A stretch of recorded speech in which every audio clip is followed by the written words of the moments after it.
I'm bringing on a new worker for my small business, and this comes from J.S. Smith 9909.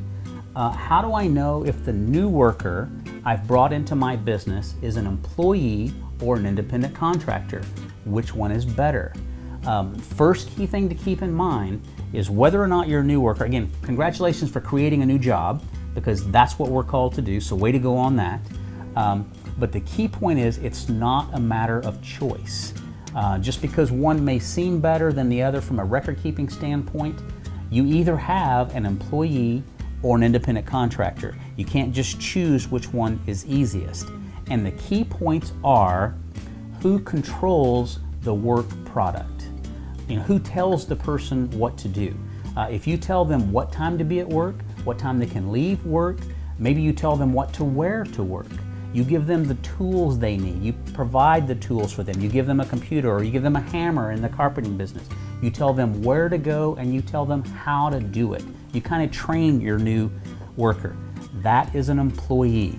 If you control the work, then most likely that individual is an employee. Okay?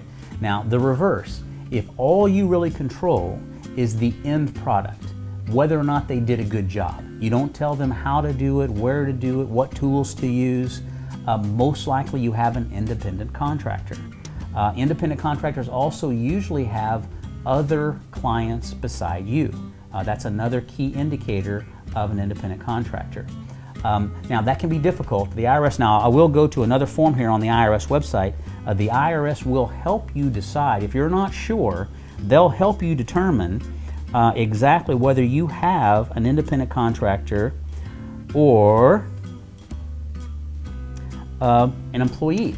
They have a 20-point checklist that they use right on Form SS8 that will help you determine whether or not your new worker is an independent contractor or an employee. You can see the form is relatively easy. There's a section on general information, but there's also, you'll notice there's a section on behavioral control, there's a section on financial control, and there's a section on the relationship with the worker. All of those things are predicated on who controls that work product.